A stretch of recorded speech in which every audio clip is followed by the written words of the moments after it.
Okay, so in this set of lecture videos, we're going to be going over the South American section of Chapter 18, which it's talking about the indigenous peoples of the Andean region of South America.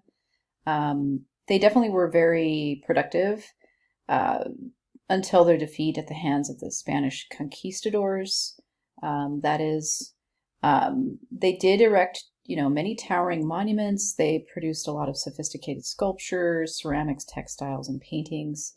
They're a lot less studied than their counterparts in Central America, such as the Aztecs or Maya.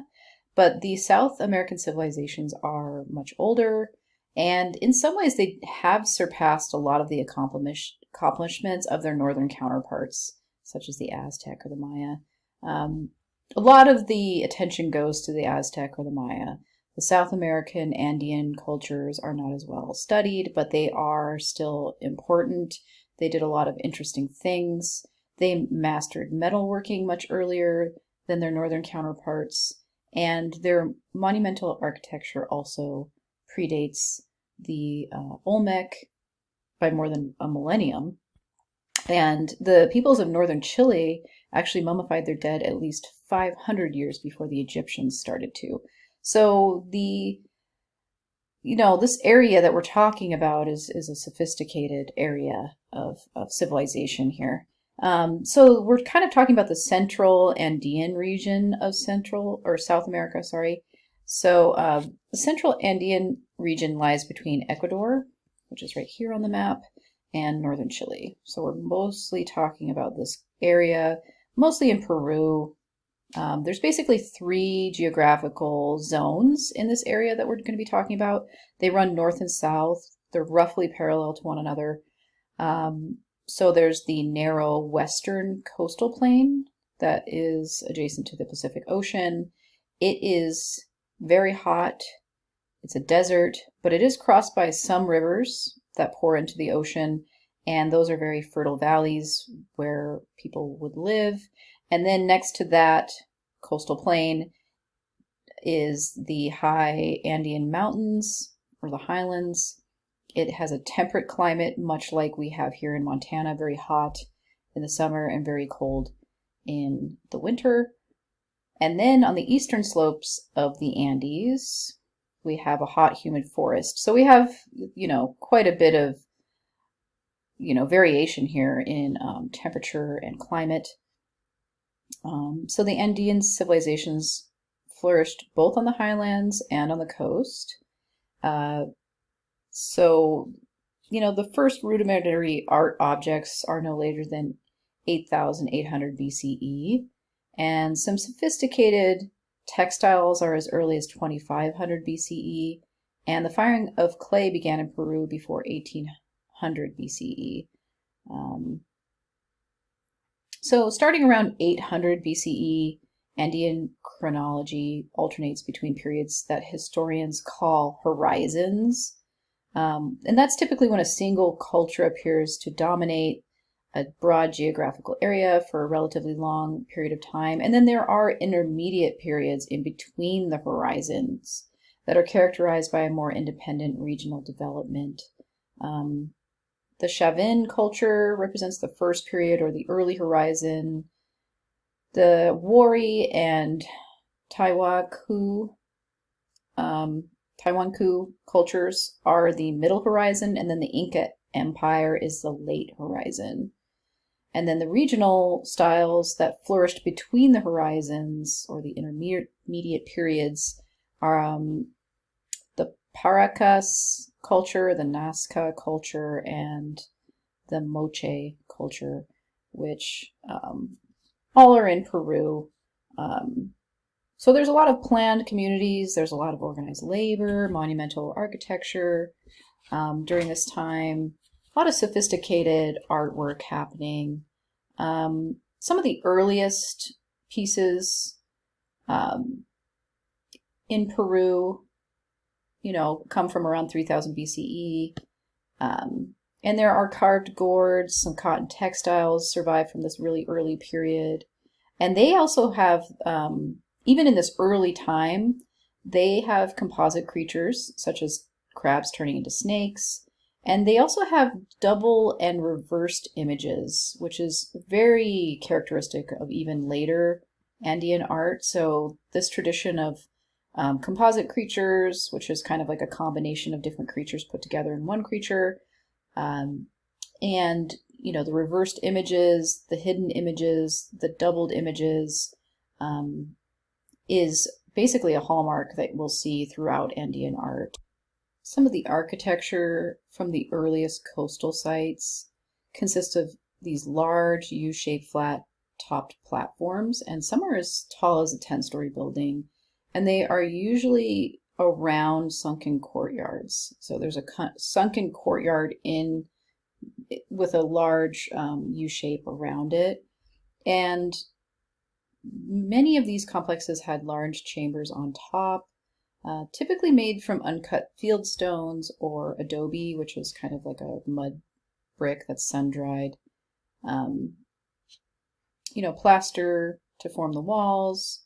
And these early complexes almost always faced the Andes, which was a source of worship because it gave them life-giving water, and the communities depended on that water for survival.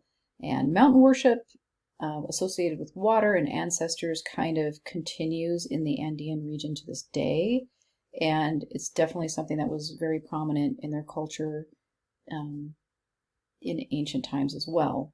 So we're going to see a lot of mountain worship, a lot of worship associated with water and ancestors.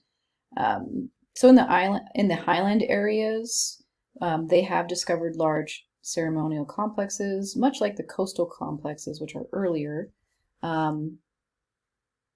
They're a little bit different. They typically have a single small chamber at the top with a stone-lined fire pit in the center, and excavators have actually found, exotic objects that they have burnt for offerings to the gods, more than likely, in these fire pits in the highland areas anyway, these U-shaped structures.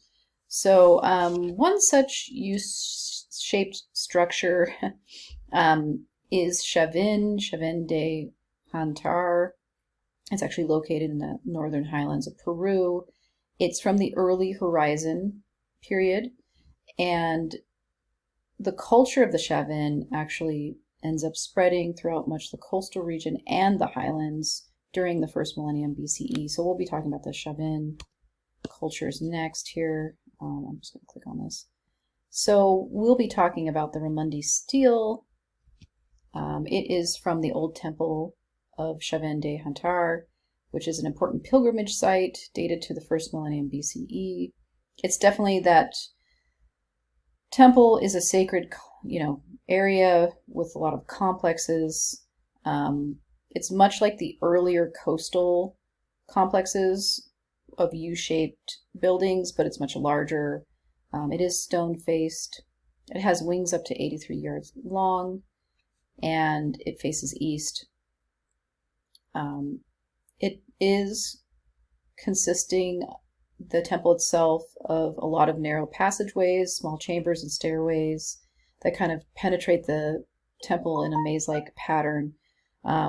There's no windows or light for the interior spaces, so a lot of experts believe that these interior rooms were used by only a few members of the society at the time, the Chavin society, and access to these rooms was probably left for just a few important people. There's probably a lot of torchlit ceremonies inside of the interior rooms of the old temple of Chavin de Jantar. So there were also sunken courts in the front of the temple, which is an arrangement that was kind of adopted from the earlier coastal sites. So we'll be talking about some of the extensive stone carvings, and we'll talk about the Ramundi stele. There's a lot of composite creatures found here, and this is actually a low relief on a panel, but sometimes it might be on a column or a cornice, but this particular one is, I believe, on a panel. There are some instances in the temple of freestanding sculpture or sculpture in the round. but most of it is relief sculpture, such as this stele here. So we'll talk about the Ramundi stele. It's from the main temple at Chavin de Hantar, and it's named after its discoverer. It actually depicts a staff god, and staff gods are common in this area. The depiction of a staff god is common throughout Andean art, but this particular one is very elaborate. He gazes upwards, he's frowning, and at the same time baring his teeth. He does have an elaborate headdress that's taking up about 2/3 of the top of this slab. And if we invert the image, it reveals that the headdress consists of a series of fanged, jawless faces, each emerging from the mouth of the one above it. There's a lot of snakes. They're coming out of his belt. You can see them here on either side of his hips. There is a braid at the apex of this composition. And this stele, in particular, illustrates the Andean artistic tendency towards multiplicity and dual readings. So if you flip this thing upside down, you're going to see something different. And that's common in Andean art. Upside down, the god's face actually turns into two faces. This becomes more apparent that there are, jawless faces emerging from the one above it when you flip it upside down. So that is a real important thing to remember, is that, that duality in Andean art is very common throughout, and it's something we'll talk about again and again. And this particular iconography will spread throughout the Andean region via goldwork, textiles, and ceramics. So, those are a little bit more portable, so that's kind of why. And we will see this all throughout the region, this duality, the composite creatures. So that's a theme that we're going to be seeing a lot of. Okay, so we're going to move on to the Paracas culture. We are going to talk about the Paracas, the Nazca, and the Moche, and these are, coastal traditions that developed during the millennium from about 400 BCE to about 800 BCE, and the most prominent were the Paracas, Nazca, and Moche. They have a lot of variation within their Peruvian art styles, but we will talk about the Paracas first. They occupied a desert peninsula and a nearby river valley on the south coast of Peru.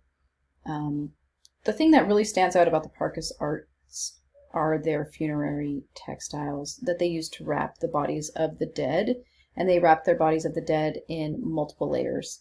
And these textiles were buried with the dead in shaft tombs beneath the sands. And because it is a desert climate, they were very well preserved, which is awesome. So we can see this embroidered funerary mantle here in this slide from the southern coast of Peru, Paracas, 1st century CE.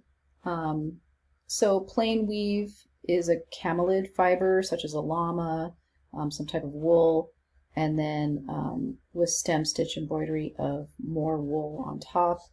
So you can see it here. So, most of the Paracas textiles are woven cotton with designs embroidered onto the fabric in alpaca or vicuna wool imported from the highlands. And the weavers were probably extensively women, and they developed about 150 different vivid colors that they would use, typically derived obviously from plants. They have a lot of feline, bird, serpent motifs, very naturalistic motifs appear on these textiles. And the human figure definitely dominates, either real or mythological. So a lot of times the humans are dressed up or they're changing into an animal. The Andean idea of transformation is also another thing that we'll see in artwork. But I am running out of time on this video, so we will get into the specifics of this piece in the next video.